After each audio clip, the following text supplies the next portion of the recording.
पुन्हा एकदा नवीन एक ब्रेकिंग न्यूज आपल्या समोर येते। आजपासून एल्फिन्स्टन पूल बंद करण्यात येतोय।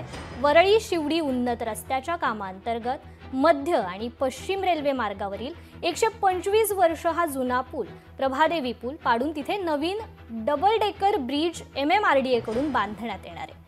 पाडकामासाठी एल्फिन्स्टन पूल पुढील 20 महिन्यांसाठी आता बंद ठेवण्यात येणार आहे। त्यामुळे आज रात्री 9 वाजल्यापासून प्रभादेवी पूल वाहतुकीसाठी बंद होणार आहे। येत्या 4 ते 5 दिवसात प्रत्यक्ष पाडकामास सुरुवात होईल।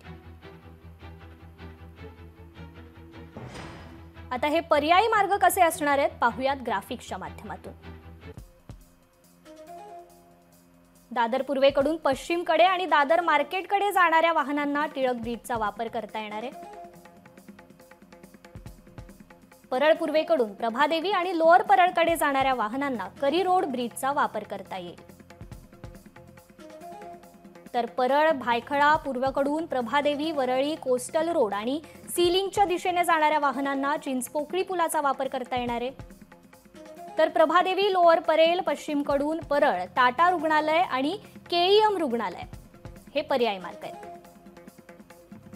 तर इथे जाणाऱ्या वाहनांना दुपारी 3 ते रात्री 11 या कालावधीत करी रोड ब्रिजचा वापर करता येणार आहे।